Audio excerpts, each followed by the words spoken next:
Welcome to another episode of DD on the Spot. I'm your host, Ryan Johnson. Before I get to our guest here today, I'd like to remind you that if you enjoy this content, please give a like and subscribe down below. We greatly appreciate it. We have Elvera Jenkins on the podcast with us. She's an IFBB figure pro. She's a West Virginia University alum. She's also a mom of two, and she's a member of Team Legacy, but most importantly, she's our current guest. Elvera, thank you so much for being on the show. Well, thank you for having me, Ryan. I appreciate it. Absolutely. So why don't you give us a little bit of a backstory on what inspired you to adapt that healthy and fit lifestyle? Well, actually, I've been fit all my life. When I was born, I was a little bit sick and weak child. So my parents got me involved with sports, and my first sport was at 3. I did gymnastics for about 10 years up until I was 13. Then it was kind of early to me. And then at the age of 16, I came to United States from my country as an exchange student. And 16 to 17, that was the first year I didn't do any physical activity. It was weird. And after a year being here as an exchange student, I went back to my country, graduated high school there, and I moved to Russia and I went to law school. In law school, I had an option either to take a PE, regular PE, or do weightlifting that would be credited as a PE. To be honest, I've always hated PE. I don't know what it is about. Maybe because they made you run so many laps. I can't even tell you why. So I took an option of doing weightlifting, which is when I started. I was 18. And then we had coaches there who would, good coaches who would show you how to do Olympic training and Olympic squat and deadlift in the form, because I had no idea. And then in 2016, after I graduated law school, in 2006, I moved here to United States, and I had my ups and downs. And I started going to the gym, and I realized that it was actually my to-go-to place. It was kind of an outlet, a stress reliever. It was, some people go drinking, some people, I don't know. This was my outlet. So, and after that, I competed in powerlifting. I think it was 2009-ish, 10-ish. And I took first place. I did APA Association in Mississippi, Tupelo. And I went back to school and I concentrated on getting my major before I do anything else. But I continue working out. It was still my to-go-to place. So I've never stopped. That's awesome. So I always sort of like to make the comparison. If you were to walk into a gym with 100 people, that's 100 different ways as to how they got into shape, whether it be their diet, how much they lift, I mean, how many reps they do, what exercises. There's so many hundreds of things that literally add up to amount to what a person ends up looking like. Was that hard for you starting out to figure out what worked best specifically for your body, knowing that if you walked up to someone and said like, hey, how'd you do that? I'm really interested. What worked for them might not work for you. Like I said, I started with with trainers, so they kind of navigated me. So I knew, but you're right. What works for one doesn't work for another one, and it's like going to church. You think everybody's looking at you, but nobody really does, and then you kind of shy and embarrassed, and you think everybody's like whispering about you. Oh, this new girl, what's her problem? It doesn't. You just have to. Really, you have to learn your body. You have to figure out yourself, or sometimes coaches don't know what worked best for them, or other clients is not necessarily would work best for me as their other client. So I had to do a lot of I knew my weak spots and my weaknesses and what I needed to work on. So I did a lot of Googling and researching, and I did have asked people, what do you do to like I had non-existent glutes. So I would say, what do you do? I mean, I squat so much. I did powerlifting. I still have no glutes, and I'll take tips here and there, and I'll try. And whatever works the best, I just combine and figure it out myself. That's awesome. Like, it's all about that too. It's just all about, just finding what works best for you through trial and error. I mean, that's the one thing I could say more than anything else. But you mentioned that your glutes were some area that really lacked and you really had to work on. Was there a certain area that you were already really, really good in where you didn't have to work it as much? Okay, I have giant calves. I think. Lucky. I think it's from gymnastics. I literally do it maybe once a week, and they are so huge. It's not A lot, fair. yeah, a lot of guys at the gym make, they kind of they make some jokes about Mhm, my calves versus their chicken leg mhm, calves. And I think it's genetics plus mhm, me doing gymnastics for so long, walking on tippy toes and mhm, jumping. And that, I think that is my strongest. And I always thought my legs were strong, my quads, mhm, until I started competing as a figure mhm. competitor. And my quads not as good as I thought they were. they were, there were girls that would have better quads than I did. So Yeah. Oh, yeah, absolutely. But you also think, like you were kind of mentioning, that gymnastics background. I mean, gymnasts are known for being very, very muscular and very, very in shape. Do you think that really helped you when you were getting started working out in the gym? that was the problem with me. I've always had a bad appetite, so Mhm, I've never been, because I was always weak. I've never had enough vitamins. I never liked eating. So doing I've always been very thin and skinny. Up until I start lifting. When I start lifting, that is, I think, growing muscles. My body was actually telling me, "Hey, you gotta feed me. You gotta feed mhm, me." That's when I actually had an appetite, and that's when I started growing. But until I most definitely think the history of being fit prior mhm, has helped me a lot, because my first year competing was last year, and I won overall. And then when I got off the stage, the judges asked me how long I've been doing it for, and I said this was my first show ever. mhm, So they suggested me to do nationals next year, which is this year, and I did local show again, Jay Cutler Classics, mhm, and I won overall again. And I talked to judges, and they told me, "Don't ever step on a local stage again. You have a physique of doing." And I'm sure genetics have a lot to do, but I think mainly that I have powerlifted since I mhm, was 18. I'm 34 now. I have a muscle maturity, mhm, so I don't look, my muscles don't look new. mhm, It's been developed, mhm, and of course, with right nutrition, it's actually been grown mhm. properly. Just another benefit of working out, everyone. She doesn't look a day over 22. So just do Oh, make sure, yeah. So when you're working out, that's one of the many benefits as well. But we love to hear first prep stories because a lot of people don't realize. I mean, just to get in shape, the diet and nutritioning can be super, super hard. But going on prep, that is notching it up to a whole just extreme level. What was that experience like for you the first time on prep? okay, I'll be honest. I'm very dedicated and goal oriented, but I wanted to die. Mhm, I was not. It was not something I was expecting, because well, first you had to. My coach, my ex coach, had to bulk me up, mhm, so I couldn't stay in it because I couldn't eat so much food, so mhm. much carbs. And then my prep was actually 28 weeks, and for Wow. 28, yes, and for 28 weeks, she wouldn't let me have one cheat meal. So starting 16 weeks down, my meals were going down, and I was miserable. It was not something I was expecting.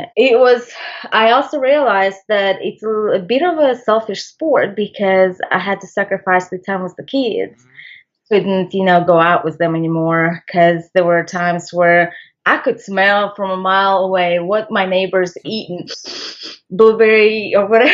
yeah. So it was a little crazy. So I had to isolate myself socially, and I had to cut my time with the kids, which was the worst part out of the whole prep.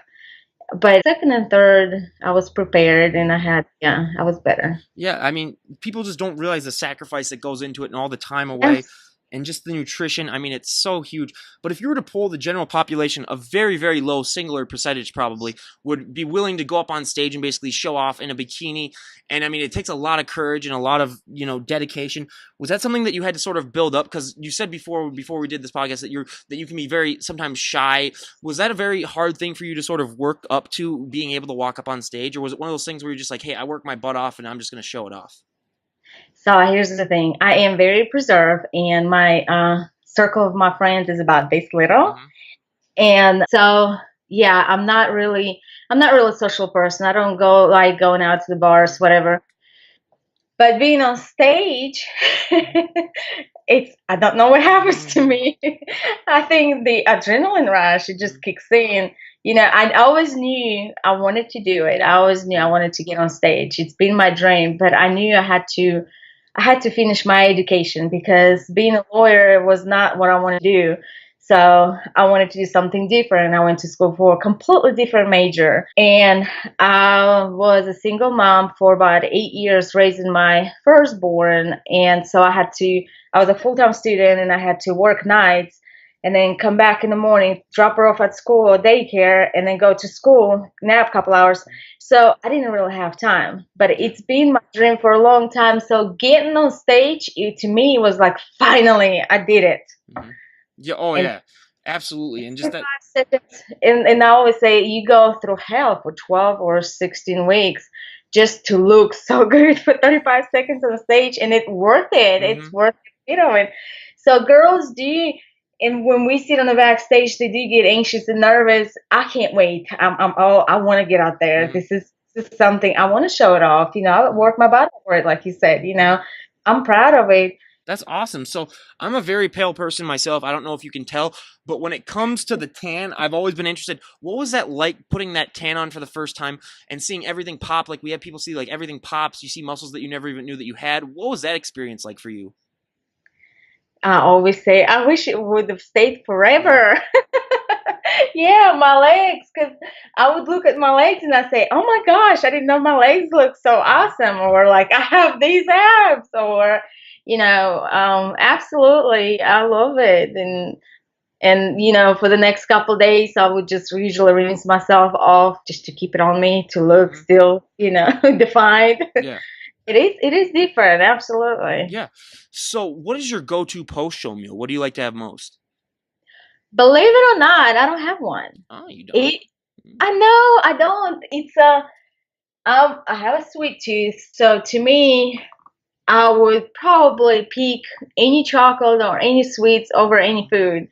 Even on my cheat days, I usually load myself with sweets, and then I would eat either pizza or spaghetti or whatever. So I don't. And after the show in Miami, where I won a pro card, we actually went to a steakhouse, and I had a ribeye. Ooh, that's nice. So you mentioned before, I mean, Miami was when you won your pro card. Could you go over sort of what that felt like? Because for a lot of people, getting your pro card, it's the ultimate thing that you can do, really, for a lot of people, is becoming a pro. I mean, it's such a huge deal. What was that experience like? Okay, so I'm gonna forward a little bit, Okay. and I'll tell you how it all started. So when I was told that I should not get on the local stage anymore last year, that I should do only national shows, people around were saying, "Oh, it's you can't do it. You can't just jump in on a national show after first 1 year of competing." What people don't realize that I have had, training experience for over 10 years. I didn't just came into the gym and said, "Hey, I'm going for pro card." It was my ultimate goal, and I did I did North American, and I was a little bit cocky and arrogant, and I thought I'm gonna win. I placed I placed second. It broke my heart. It broke my spirit a little bit, because I have a tendency to jump over my head. There's no limits for me. There's nothing that we can't do. I believe in it strongly. And after the North American, I really crashed, and I was binge eating. And I fired my coach, and one of the coaches contacted me, and he said, let's do Miami. And I told him, I said, nah, I was mentally not ready. I was telling him I'm not gonna win, and he said, I saw you. You're gonna go pro. So he gave me 4 days to think about it, and I said, you know what? I'm gonna go pro, and I'm gonna prove everybody's wrong. So I worked my butt off. I worked out more than I don't know. If before I would skip last 2 minutes of my cardio when I see 58, 59, I'm like 2 minutes of walk to the car, I can get a treadmill. And at this point, I will wait for it to be, exactly as many minutes as I needed. And when I got on stage, two people at Miami were getting pro cards versus one, like it was a North American. When I got on stage, I was a little bit intimidated. Those girls were big, and I always felt like a shrimp. I was very lean though, and when there were only two left on stage, I just started crying. Mm-hmm. I cannot even explain it to you. And when there was one person left, when they called that second girl, the girl that was left with me on the stage, I was crying even more. I cried when I watched that video. It is absolutely, it's it's rewarding. The feeling is rewarding. All I went through, I wanted to give up so many times, and I had such a great support from my friends in the gym family where I work out in Morgantown here, Flex Fitness. There's so many times I will just say, I'm done. I can't do it. And they'll power me through, and they'll give me my favorite energy drink. It was my favorite flavor. And they'll say, you will get it. You can. So I think the support of my friends and actually the gym helped me a lot, but it is rewarding. And now looking back, I always say, can you imagine? I was going to stop. I was going to give up on this. Yeah. Yeah. Absolutely. And you brought it up a little bit, but I always love to ask this question because it's really, really interesting. When it comes, I mean, a lot of people don't realize, I get asked all the time, like, all these bodybuilders that you have on the show, men and women, they must just look amazing 365 days out of the year. And that's not the case. To get into that show prep, I mean, just what you have to go through, and it only is going to last basically for that day. I mean, we have people who have gained weight, like 5 pounds that night, and then the next week they've put on like 20 or 30. What are some ways that you sort of mentally prepare yourself for the fact that I am not going to look this good forever? I mean, this is just a look that I'm going to have for a little while, and then I am going to have to put on weight, because a lot of people get anxious, a lot of people get depressed about that. How has that been with you? Because I know that you said you struggled a little bit after your first show, or after that one show. How has that sort of evolved, and how have you gotten better at, like, just allowing yourself to gain that weight? Like I said, I'm very goal oriented and very determined person. I will get to my goal no matter what. So I don't really care. I'm not trying to impress somebody at the gym or work how I look. If I have to put 20 pounds on rice or potatoes, I am going to succeed. Yes, after the show, for 4 days you binge eat. I'm a normal person. There's nothing special about me. I do like to eat, and I do put a few pounds. And because you are so lean, and then going to holding water so much, you do look at yourself as, oh my gosh, I'm fat, and you're not. You're really not, and it's mental. So you have to, you kind of have to work yourself through it, and then to me, gaining weight off season, like I said, when I hired my first coach for 28 weeks, she made me eat so much I had to chase it down with water because I couldn't swallow it so much. I have put on a lot of weight, and it didn't bother me because I had a goal. I had my eyes on the prize. I knew I wanted that pro card. I knew I needed bigger butt, bigger legs, bigger back, bigger shoulders, and so I will do whatever it takes. Mm-hmm. So what other people think, or it either is a little bit mental, but if you have a goal set, you just have to sacrifice. This is the sports, very selfish and you have to sacrifice a lot to succeed. Mm-hmm. Oh, absolutely. And that's why I love having, bodybuilders or people to compete on, because just the sacrifice that they do is so intense, and it's so just amazing to look at what they do. And now, probably one of my favorite things to bust on the show, probably the biggest stereotype. I mean, it's gotten better the last 5 years because of Instagram and other things, but women still just have this belief where if they touch one weight, they're going to put on 50 pounds and just hulk out and become super huge overnight. Did you ever have that fear when you were starting out? And even if you didn't, I mean, I know you probably hear this 1,000 times. What is your main response to that? Okay, I never had that fear because I always like muscular women, and I always thought that muscle mass makes you powerful. I'm all about the power and strong. And being as a single person for so many years, nobody's gonna mess with me. Trust me. If I can squat 275 pounds and look big, ain't no man is gonna be walking around me trying to. Oh yeah, you can't see now because she's covered up, but she has some of the best arms I've ever seen. So yeah, you're not gonna mess with her, believe me. And thank you. But yeah, I have heard women will come up to me and say, hey, what do you do? I would like to get rid of my stomach, and I'll tell them, and then they go, well, I don't really want to get huge, I just want to get rid of my stomach. So I have to tell them, I've been doing this since I was 18 for many years, and I'm still not huge. It takes a lot of time and a lot of right nutrition to build up the muscle. And I always tell them that 80% of how I look is my diet. Mm-hmm. So 80% of how you look is, I still remember her. It was just recently, and I will tell her that gut right there is what you eat. Mm-hmm. And then they say, but I'm not willing to give it up. So you have to pick and choose. It's either this or that. Absolutely. I mean, and that's one thing people don't realize. And I always love to tell the story of when I was in college. a really good friend of mine, she saw that I was working out a lot, and she'd always say, Ryan, you're working out a lot. I really sort of want to go to the gym too, but I'm afraid that I'm going to get too big and too bulky. And then eventually one night I just told her, I said, look, the amount of weight that you carry in your purse weighs more than most of the dumbbells in the gym, and you're not gaining any muscle from lugging that thing around. And then that sort of convinced her. And it's just, like I said, it's like I always say, it's just one of those things where you just got to get in there. And once you touch that first weight and realize, how wrong you were, it's one of the best things that you can do, especially for your metabolism and everything else. And one of the things I always like to bring up as well is that when I was gaining a lot of muscle and gaining a lot of weight in college, the one thing that was negative for me was that you're going to get asked to move a lot of people's furniture. You're going to get asked to open a lot of pickle jars.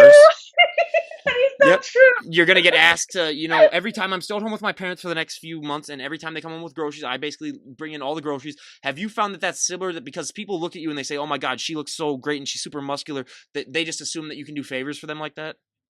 They do. This is so true because I work with other 5 women, and then when we need to move something, they always go, "Hey, Elvira, can you do this?" Mm-hmm. So when I switch from powerlifting to bodybuilding, I have to remind them, girls, I'll no longer train my strength. I train my muscle mass, the way I look. I am no stronger than y'all. Well, which I am, but yeah, a lot. Yeah. Yep. Even here, when, men assume that, oh, she has muscle, she doesn't need help when I carry anything, and I go, okay, whatever. Yep. We hear that all the time. And probably my favorite question to ask, and this is a multi-million-dollar question out there for everyone who's listening, but when it comes to clothes for fit women or women with muscle, your clothing options can be limited. Like I always like to say, if you have really broad shoulders or big shoulders, dresses are sort of out of the picture. Jeans are another thing that are just huge, especially with the glutes, and you have to have like a small waist. What are some ways that you have sort of figured out how to compensate for the fact that your clothing options are limited as opposed to someone else? Can I tell you a joke before I will? Okay, so I always my lats get stuck when I try my dress on. My lats get stuck, so I have to call my daughter, my 13-year-old, and tell her, can you please get me out of here? Because, yes, it is. And then as far as jeans, I do not wear jeans unless it's stretchy. With clothing, I buy stretchy material, yes. And with the clothing, I've actually been considering to create my own line of, dress code clothing for fit women, or not women, because I do like fashionista. So I have been actually thinking about, this is my 2nd year, and trying to look up where to start or how to start. I have had some sketches, and some of the stuff I actually had fitted in and made specifically for me, because off season I can wear my jackets, but once during I cannot put them on because my shoulders, I can't even zip it up. My lats, my shoulders get so giant.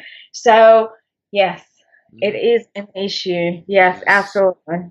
I always like to say, that's a multi-million-dollar idea. So someone definitely needs to come up with that. Now, we sort of went over what area you were already really strong in and what area you really need to work on. But what is your favorite body part to train and least favorite body part to train?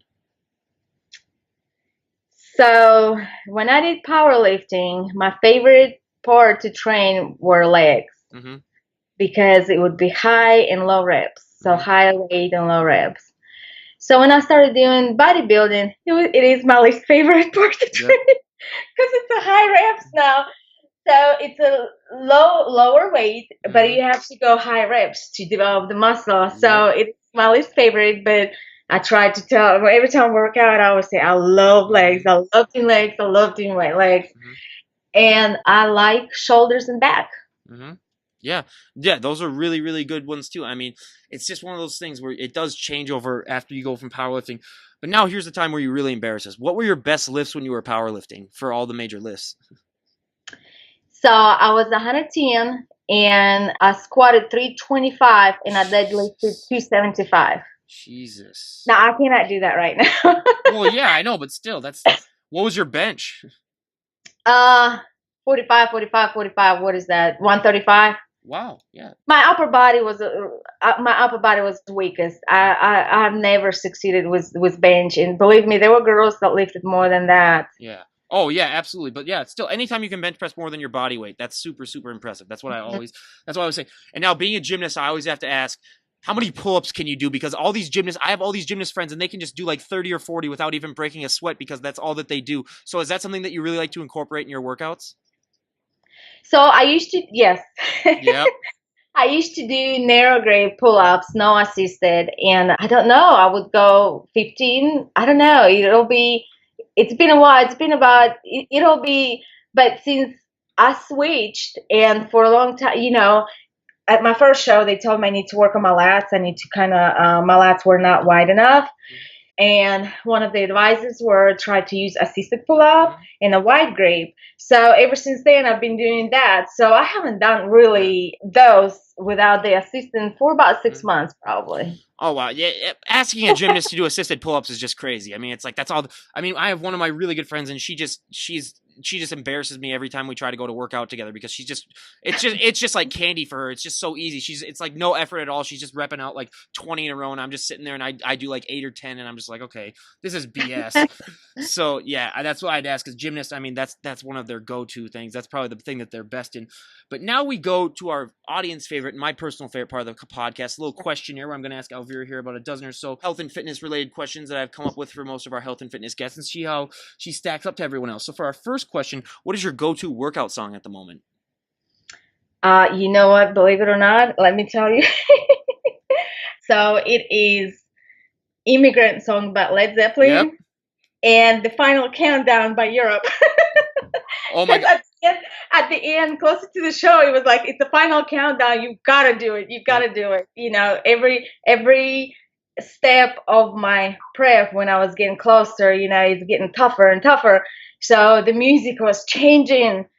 So up until last week of my show, and now it's The Final Countdown and Immigrant Song, Led Zeppelin. Those are two of actually my favorite songs to play during my Really? workout. I'm not gonna lie. I'm all 80s music and like those cheesy 80s music. Absolutely, that is my go-to workout stuff. So yeah, I'm surprised. So I had to look on my phone, and then recently, I don't know if you saw or not, they made the video of my team and I, and the music to the track to that video. I've really liked it, so I had to Google and find it. So since that video was out, Confession by Sweeps and Noises. Oh, yep. Have you heard that? Yeah. Oh my gosh, I love it. So that's what I do. that is a great song also. So now for our second question, out of all the celebrities on the planet, if you could work out with any celebrity, who would it be? Okay, I would say Candace Lewis Carter or Latori Watts. Mm-hmm. Yeah, those are great ones. I would personally do like an Arnold Schwarzenegger myself, but that's just because it's Arnold, so you have to do that. So now out of all the celebrities on the planet, if you could train any celebrity, who would it be? Cameron Diaz or Drew Barrymore, not because they need it, but because Cameron Diaz is in great shape. Yeah, they'll take workout to a different level. Yeah, well, and Cameron Diaz could almost keep up because she's in great shape. Like she's very, very lean and very good. But yeah, that would be great. Yeah, that would definitely be a great workout. But now, what is one item that you always need to have in your fridge? Oh, always have chicken and eggs stuck up. Always. Yes. That is. And tilapia, a lot of it. I even have a freezer downstairs in my basement. If it doesn't fit here, it's going there. Oh, jeez. Yeah, I mean, we get that answer so many times. It's our most popular. Yeah. Well, and I gotta say, the one answer that really surprised me is for a lot of bodybuilders too. They put mustard on because mustard has like zero fat, zero calories. So they use that a lot. So yeah, that was one thing that really surprised me too. Because I always said, like, if you have to put mustard on your chicken to make it taste better, you need to reevaluate your life's choices and just do something else. But yeah, that's a really huge thing. But yeah, chicken and egg whites, I mean, that's me too. I mean, I do that a lot as well. But now, what is one thing that people who follow you on Instagram would be surprised to know about you if they met you in person?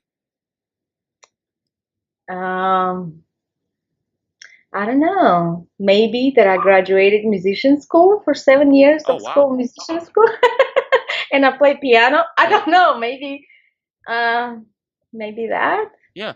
So, what was your favorite song to play on piano? Oh, maybe that I actually have passion for baking. I bake, but I do not eat. That's right there. That's torture. That's just pure torture. Why do you put yourself through that? That's what horrible. My daughter asked me. She always says, "I can't believe, Mom, you do it." Because I don't know what it is, especially when I'm on prep. I will bake 2 or 3 times a day, and she'll be going, "Again, Mom, we can't eat it anymore." And I like watch them eat. I think this will be it. Yeah, I have a passion for baking. Mm-hmm. Yeah, I mean but I do not eat it. that's the most determined willpower I think we've ever had on this show. So again, you guys, she cooks, but she doesn't bake. But we sort of brought up another topic that, I mean, I'll take a break from the questionnaire for 1 second just to bring up. I mean, you are a mom of 2, and being a mom, like I always say, is like a full-time job in and of itself. It's very, very hard. but I mean, also you have just this incredible work ethic to go to the gym all the time. How has that been? How have you managed to be able to still be a mom and still go into bodybuilding? Because both things are things that take up so much time. How have you found a way to sort of balance it? Uh, so I try to do my cardio in the morning. It is hard because I do feel guilty when I sacrifice a lot of time and I go, instead of spending time with the kids, or like going to Miami when I end up making that decision. I thought I could have taken my kids to Disney World, and here I am spending it on myself again. We do spend a lot of time. They are with me 24/7. A lot of times I do take them with me to the gym and they like hanging out with me while I'm working out. So they are always with me. I do have to make sure to manage the time, make sure I have spent some time with them because I have a full-time job. So I don't get home till about 4:30 and that's when I pick them up. And then I go to the gym about 5 and then we go to bed about 8. It's tough and then everything starts all over. Yes. Oh yeah, it is It's a little such hard work. Yeah. it is. It is the full time being a full time parent, and it's also to be training to succeed is a full time too. You can't have half it. You have to give it 100% to succeed. And everything I have ever done or decided to do, I've always put 100% of me into it. I've invested everything I can to make sure I will reach my goal. Oh, I have always been that way. absolutely, and that's just amazing. And what do your daughters think about having a really muscular mom? Do they like it, or is it one of those things where they're at that age sometimes where their friends might just be like, "Oh, your mom's really really buff." What are their experiences been like?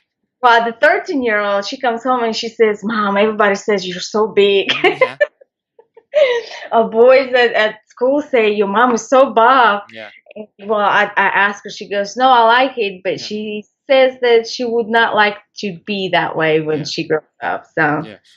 I mean, we hear that a lot, like especially the boys, because they're just like, "Oh, yeah, that mom's really, really buff," and it's one of those things where people don't see that all the time, so they kind of get a little curious. But have you gotten used to the fact that, I mean, you might get looks when you go out in public, or you might get, I mean, people might might be curious. Is that something that really took a lot to adjust to? no, because I never cared about what people Hmm. thought of me as long as I was happy. So if I would, for example, to get a lead job, which I don't, I'm not going to be getting it because somebody else wants it Hmm. or to impress somebody. I Hmm. would be getting because that's something I wanted to do it for myself. Hmm. So being buff or whatever big is actually, as long as it makes me feel comfortable, I am more comfortable being in this skin versus to being where I go with no appetite and looking very thin. So I never cared. Yeah. People would ask and people would stop. And I had a questions where guys at the store, older guys, would say, "Are you a kickboxer or are you a boxer?" So it never bothered Oh me. yeah, and that's great because I love to have, especially when I have female bodybuilders on the show, because male bodybuilders it's a whole different experience. But with females, a lot of people aren't able to look past the muscle; they just see the muscle and they don't see the human being inside. So that's why I love to have them come on and tell their stories, and people just realize, oh, they're just human beings, just like you and me. They may be more muscular, they may work out more than me or have better nutrition, but deep down, I mean, it's just the same experience as everyone else, life wise, and they're just human beings like themselves. Because like I've said before, like a lot of people sometimes they're not able to look past the way that you look and really get to know the real you, which is Now I do get ugly. I have gotten a couple ugly comments Mhm. where he was Arab. He asked me, Oh yeah. "Why do you have so much muscle? You look like a man." And I said, "So if you don't have muscle, does that make you look like a woman?" And he didn't have anything to say. Yeah. And then the guy at the store, this local store, I go there, get my chicken every Mhm. time. He always say, "Why do you get so big?" And I really didn't know what to say. It Just was say, kind why of don't you get so big? I just kind of threw me off because I Yeah. never had that question before. So Mhm. I just looked, smiled, and I passed, and I was like, whatever, Yeah. man. Yeah, I mean, and then that sucks too because we hear that all the time. But I think it has gotten better. But yeah, like I said, that's why I love to bring them on, female bodybuilders on, just bring that awareness because it's really, really an awesome thing. But now going back to our questionnaire, this is the most important question you will ever probably be asked in your life. But what was your last TV show that you binge watched? Okay, it will be Friends. Yep. Those Friends and Everybody Loves Raymond. Those are two of my favorite. And because my daughter is into Friends show, so we've been binge watching Friends. Yep. Well, and then you're gonna love this because in 2 weeks, the lady who played Ross's first wife, the lesbian Carol, she's coming Yes. on the podcast because she started a charity, and I've been emailing her for like the last 3 months, and I said, you know, you can come on and talk about your charity. We'd love to have you. And then we finally set up a date and everything. And I told her, I said, you do realize though half the questions are going to be friends questions, right? And she goes, oh yeah, I get that all the time. So now I'm coming up with like the 30 or 40 best friends questions and just going to hurl them at her when she comes on. So I'll definitely send you the link to that when that's done. Sure, I would love to watch that. Because yeah, that's going to be really, really fun. So we'll kind of get the backside, we'll kind of get the inside story. And it's just so funny. Like I wanted to ask her, like, how is being on a show that's so popular? I mean, that has to change your life. I mean, just how has that affected you? Because yeah, I mean, it still reruns every single day. It's on for like 5 hours. It's never been off air. It's been on the air ever since it's been out. And it's just so great to watch. So I couldn't agree even more. But now, what is a guilty pleasure movie that you enjoy? Oh, you know what? I don't know. I'm not a TV person. I don't know. I would have to think about it really hard. I'll just give mine first then. So for me, it's the Princess Bride is my guilty pleasure movie. Where, I mean, I'll never admit it in front of my guy friends. Never ever admit it. But I love that movie and I can quote most of it. And every time I'll admit it, I was typing my thesis paper in college and that movie came on and I stopped typing my thesis paper for 2 hours to watch the movie. That was my study break. So yeah, I mean, I love that movie. And for any of my guy friends on there, I'll never admit it in public. But yes, Princess Bride is my guilty pleasure movie. Well, since you mentioned that, it got me thinking about any movies like Marvel movies that have Hulk. Because I feel related to Hulk. I'm very, the education and, I'm hard, soft but yet if you piss me off. Do you find that you like to get angry when you lift because it makes you stronger? Because there have been studies that show sometimes when you get angry, I mean, you can really lift a lot. Has that been something that you've tried? Yes, that's actually how I triggered myself lifting heavy when I did powerlifting. I would have to think of something really bad that happened to me most recently if I would be at the competition and I would literally lift more than I have trained for because I would get so angry. Yeah. Yes, but you have to also learn to trigger yourself, your brain to trigger the rest of your body to do that. So it's kind of like meditation. You have to put yourself like you train yourself for it, and then it's easy to do. And that's I do that. Yes. Yeah, I've tried that personally myself and it has worked out. So I mean, I do recommend it, but just take it easy. Don't go so far. And sometimes where people just realize after the lift is over, they're still really, really pissed off. And you're like, dude, calm down. It's over. Just let it go. So yeah, I mean, I couldn't agree more with that. But now, if you could have dinner with any historical figure, who would it be? Ooh, historical. Let me think about it.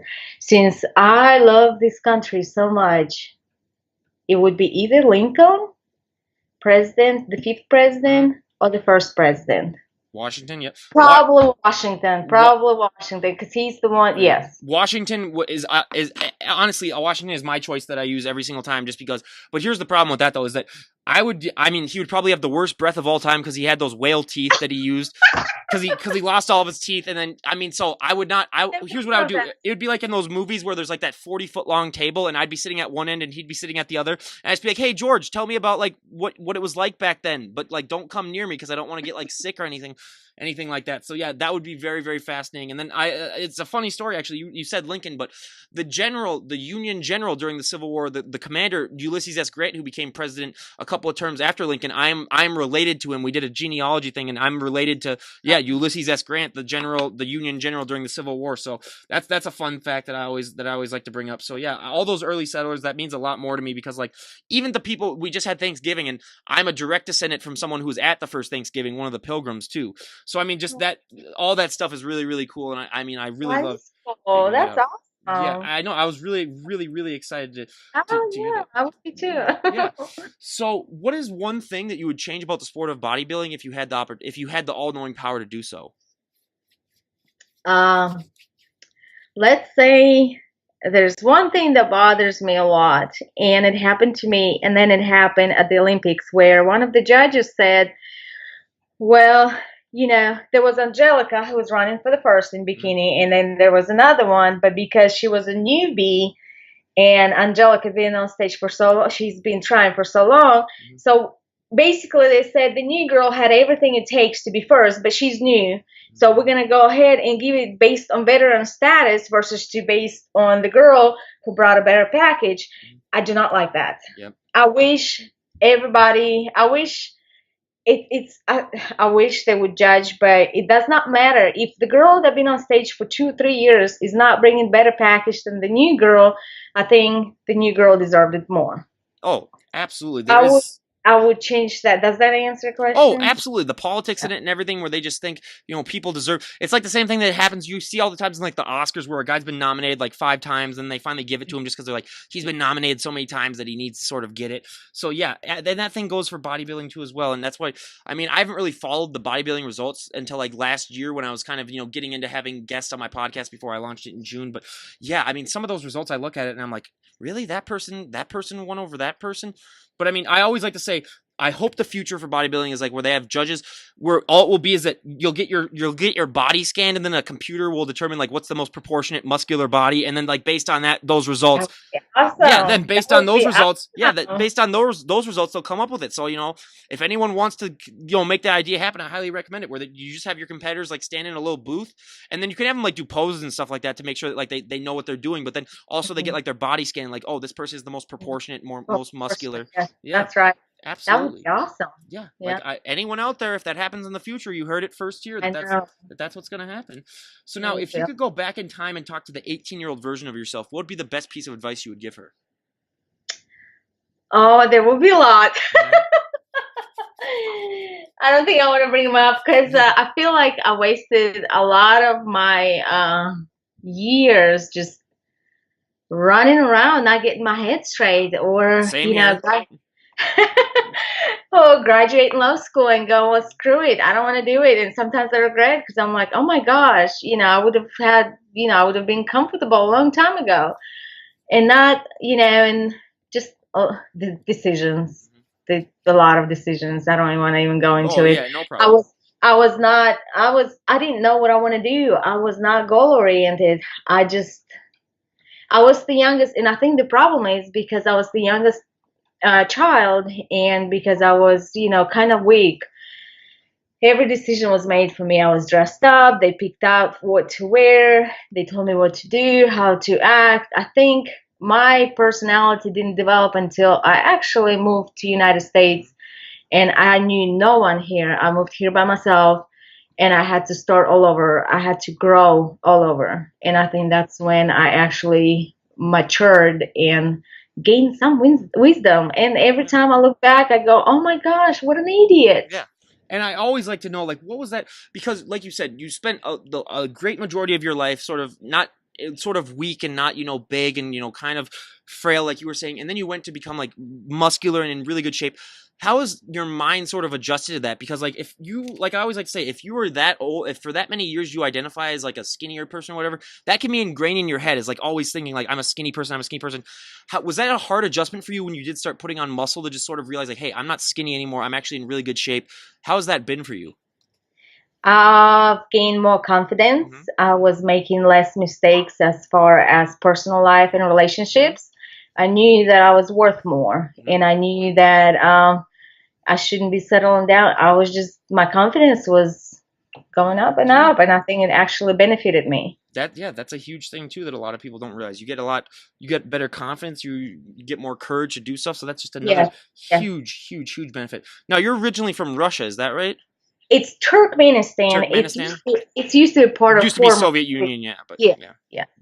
So I got to mention, because like for all of our Russian people on here, I always ask them, is it really as crazy as a lot of people like to portray it, like in movies and stuff like that, where it's just all these videos that we see of like Russian drivers that are like horrible drivers and they get into all these car crashes, and just everyone has such a misconception, I think, about Russia, especially here, where they only assert themselves with like the people who are at the top, and they don't really understand what it's like to just be an average person there.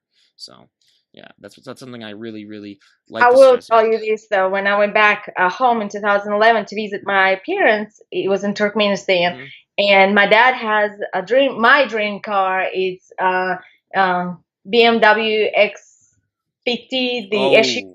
Nice. So, and I told my dad, I said, "Can I drive it?" He goes, "Yeah." Well, what I didn't realize, there are no like lanes on the road. Mm-hmm. So people were driving like this. It was driving me crazy. So I had to pull over. I said, "Dad, I can't do it."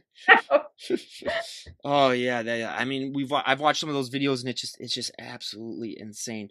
So now going off the questionnaire, so I mean, are there any shows that you're currently preparing for? I know you might be just getting done from a show, but what is the future looking like for you? Are there any dates that you have in particular shows that you want Yeah, to do? I already set up my pro debut. Mm-hmm. I'm starting my prep February 2nd, and my pro debut is Pittsburgh Pro May 3rd. So far, it's set for May 3rd. The dates might change. The official schedule is not out yet. I got the schedule from my coach, Ryan Hinton. He said, be shooting for that. And that will be my pro debut. I'm planning on, ultimate goal is Olympia. Of course, and I'm planning on doing between maybe 4 or 6 shows. Now, I do not have a sponsor, so I've been putting up my resumes to send out the sponsorship. If I do get sponsored, I'll probably do about 6 shows. Mm-hmm. If I won't get sponsored, I'll probably do between 3 and 4 shows. And everyone, I mean, I think she's gonna go to the Olympia. I mean, just everyone go and follow her on Instagram and just see some of her photos, and you'll be like, "Yep, she's gonna go to the Olympia." I mean, she's in such great shape. And again, like we wish you nothing but the best in all of your future Thank competitions. you. Is there anyone that you would like to give a shout out to before we wrap things up? Yes, of course. Well, first of all, I would like to thank my coach, Ryan Hinton. He's the one who pushed me and encouraged me to not give up. He's the one who said, "Go ahead, do Miami. You're going to win. You're going to go pro." If it wasn't for him, I wouldn't have gotten my card.